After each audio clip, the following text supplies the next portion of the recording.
Back on Marching to Madness with Coach Mike Young of the Virginia Tech Hokies. He's going to start his third season. You're Coach. You're 5-3 against ranked teams there in Blacksburg and 22-8 at the Cassell. We like playing at the Cassell, Ken. It's a special place, difficult or different for all of us this past year without 10,000 screaming Hokie fans. But we look forward to having everybody back in our building, and folks across the country back in their home buildings. Adds a lot to college basketball, and I'm looking forward to that. Lots of pageantry, especially there at Virginia Tech. I grew up, I may have told you before, near Wytheville. So Virginia Tech was my destination for college sports. So I saw a lot of great games there in the 80s when Louisville or Memphis came in ranked in the top 5. Virginia Tech was always up to the task. Great history. Yes, I saw some of those same games through the 70s and the NIT championship, 73 championship team with Bristow, Ed Frazier, and that bunch. It is a grand old place, and can't tell you how much I enjoy coaching in the Cassell. Saw my first college game there. Yeah, me too. Way back when, 1969, 1970, 71, somewhere in there. And to have the opportunity to coach in that building is pretty special. Navigating the pandemic, just talk about the resiliency of your program, as I know you guys were paused some, and in your players, and then how do you springboard, I guess, to thinking about the 21-22 season? Well, I mean, it was it was hard on all of us. That virus didn't discriminate. There's nothing easy about it. You learned greater level of patience and flexibility, and ready to pivot and move on to the next thing right away. I can remember, well, we had a couple of non-conference games that were postponed or canceled, but we were heading out in early January, and I had my bags. I'm walking to the bus, and our athletic trainer grabbed me and said that there was a problem at UVA. I'll get right back to you. And 15 minutes later, he told me that, in fact, there was a positive case or contact tracing something, and the game would not be played. And I had to do that 2, 3, 4 times, and that takes its toll on your young people. They want to play. I want to coach, but it was a season like no other, and it's been on. We're talking about athletics now. I mean, right. We've lost 500,000 people or more, but to look ahead, and much better with the vaccine, much better prepared to hopefully alleviate the many issues that we've had. Look forward to a much more typical, college basketball season. That's our hope anyway. Definitely. And you made a big hire here just in the last few days. I know Chester Frazier went back up to Illinois where he played for the Illini. So you bring in Mike Jones from DeMatha Catholic up in Maryland. Talk a little bit about that hire and then what he's going to bring as your associate head coach. Well, he's done it a long time. I talked to a lot of people. I talked to Oliver Purnell, who Mike played for at Old Dominion. I worked for Coach Purnell in 1988 at Radford University.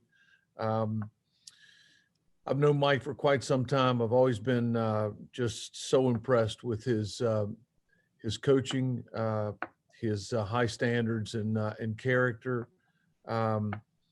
We visited many times over a 2-week period. He came to campus with his wife, and we had a chance to talk in greater detail. Ken, I've always looked for 2 things. First and foremost, good people and good coaches, and I don't think I could have found a better one, to check those 2 boxes than Coach Jones. his involvement with USA Basketball. Um, he's been a head coach for a long, long time at DeMatha Catholic, and uh, we we have to have a real presence in the Maryland, D.C., Northern Virginia beach area, and Mike has great contacts through those areas, which I think will only help our recruiting as we move along together. Thinking about the basketball court, I was curious if you could tell us a little bit about your workouts right now and your conditioning, and then the kids' motivation now, as we were talking about getting to what is going to seem new and more normal. Well, these are serious people. They want to be great players.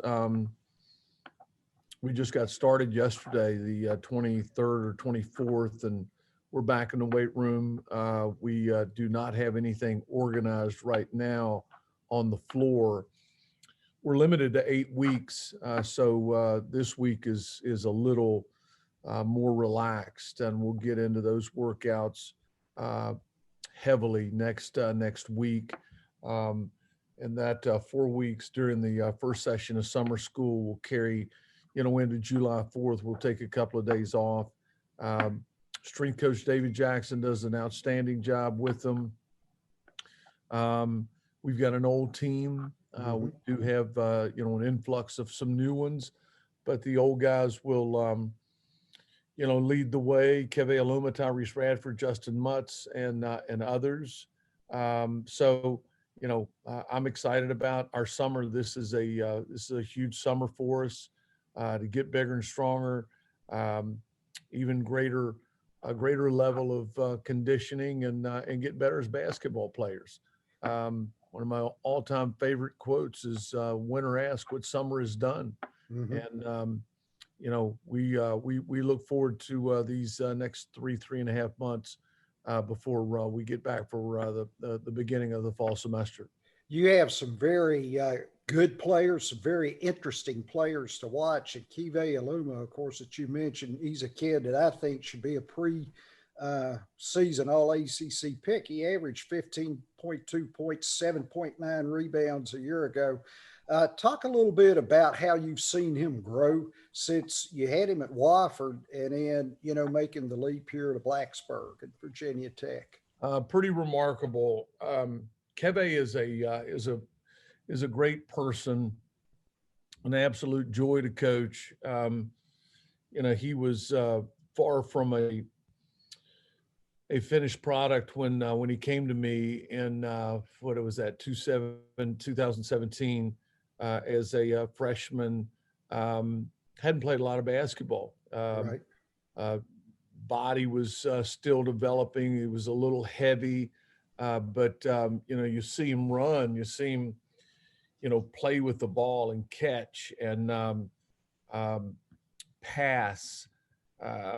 I had every intention of redshirting him. His mother wanted me to redshirt him, and I called her after 2 or 3 weeks of practice heading into our first game, and I explained to her that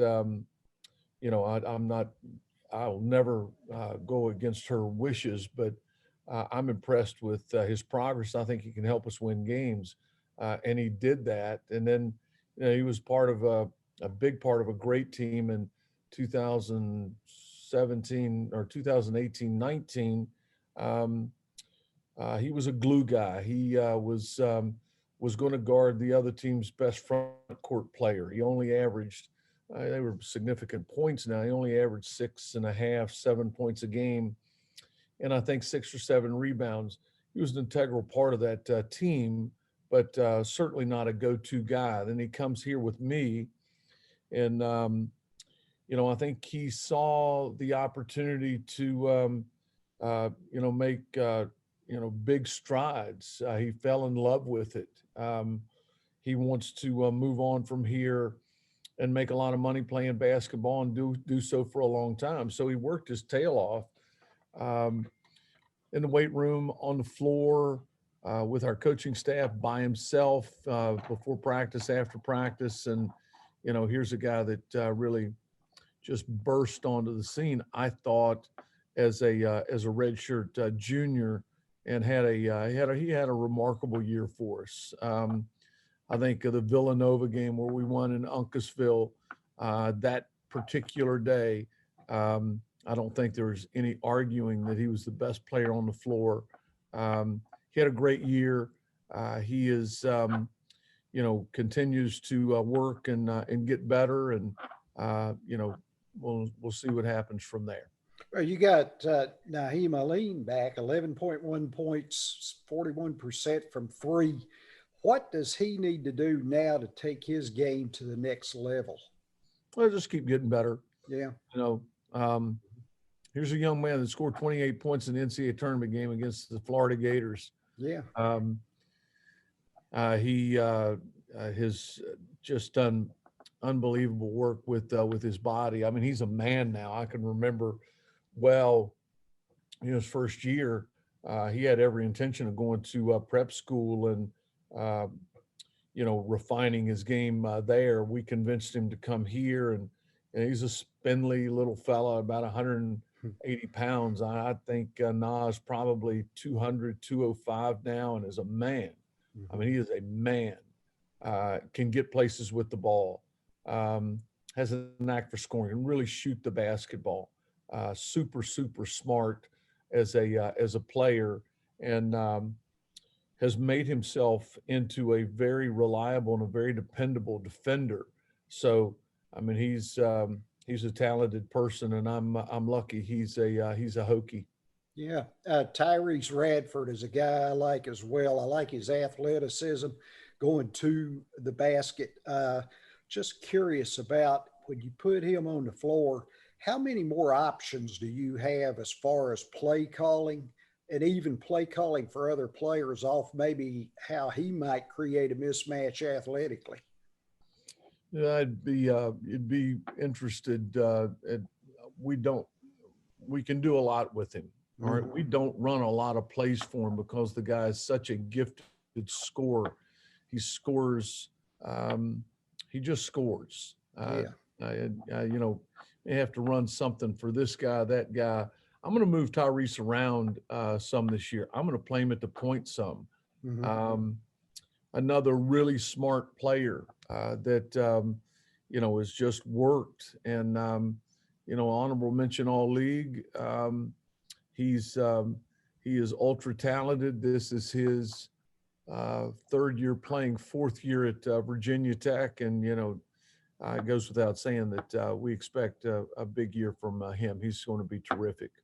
Justin Mutts could have a big year again also. I think he was second in rebounding to Aluma, 9.5 points a game, and a real physical presence for you. Strong as an ox. Great person to coach.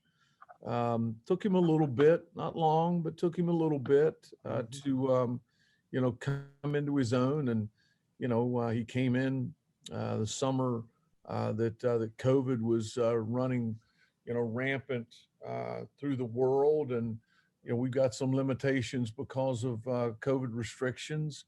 But he had a great summer, and he had a terrific year in 2021, and I think with a full year of another full year of growth and development, he's a heck of a ball player, and one that will be counted on, tremendously as we look ahead to next season. We're all talking transfer portal, and you got a good one with Storm Murphy coming over from Wofford. When I watch him play, he's just seems to be, he has tremendous basketball IQ and knowing how to set his teammates up. Plus, in addition, I think he makes everything kind of go as a catalyst on both ends of the floor. Well, it was one of the easier recruitments I've had in my career. We had some familiarity together. He was a great player for me down there. Finished up a decorated career last year. He had the additional year that was granted to all student athletes due to COVID, and I said to my staff throughout the course, well before making contact with Storm, which I did at the end of the year, I think he's one of the best 20, 25, 30 point guards in the country based on what I want to do, based on how I want to play. He is a consummate point guard. Um, he is a terrific shooter. He's not a good shooter. I mean, he is a great shooter. He does not turn the ball over. He knows everything that we're going to run and how the thing is supposed to play out. Conscientious and just again, just a real treat to coach. And I am so excited to have him at Virginia Tech, and one more run with the Stormer. I'm looking forward to it. Yeah, and then you have Lynn Kidd, 6'10", 235. How important was it after Mike Durr kind of decommitted to get a big man in there to go, with Kevy Aluma and Justin Mutts? I thought it was important. I thought it was important. And I feel good about Lynn. We would have taken him, and he reclassified, much like Naheem Aline. He reclassified. Could have been, should have been in a prep school a year ago or last year, high school. He reclassified, came out. I know he's been coached. All right. I think Brad Brownell is one of the best out there. He was stuck behind a young man at Clemson that he thought it was going to be difficult to leapfrog him in that rotation. When they all want to play. So I think Lynn, along with Keve Mutts, David Gasson, I think that's a pretty formidable front line. I'm looking forward to seeing it all come together. Coach, looking at the college basketball landscape right now, pardon me, we have 1,636 kids in the transfer portal as of today. Do you think that this is going to be kind of like a 1 or 2 year or 3 year deal, or is it pretty much here to stay the way we have it? I think it's here to stay. I don't think we're going back. No matter how much I disagree with it, they didn't ask my opinion. Just where we are, adjust and adapt. We will do that. We have done that. There's not enough opportunities for the number of people now. There's a lot of kids in that portal that can't play dead. Let's be honest now.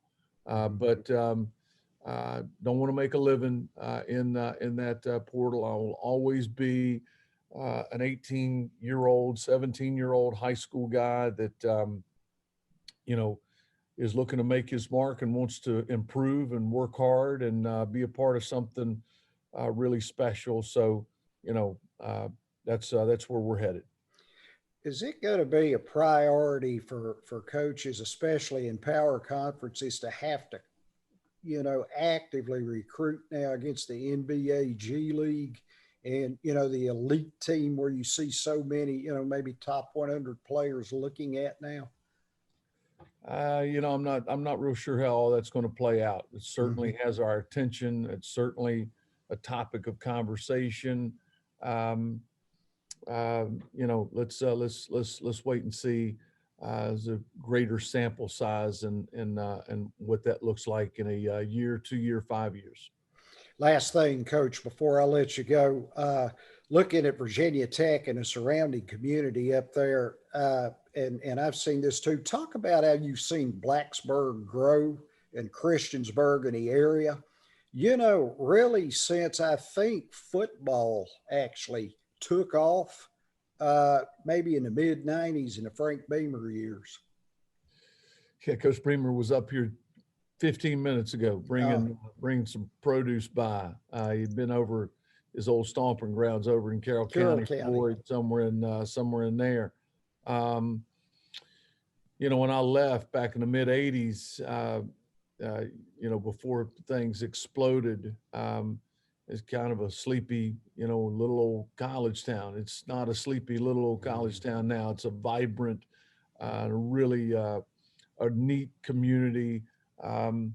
Virginia Tech has always had a sterling academic reputation, but this has become an unbelievable place to live for young people, college-age people, and young business folks like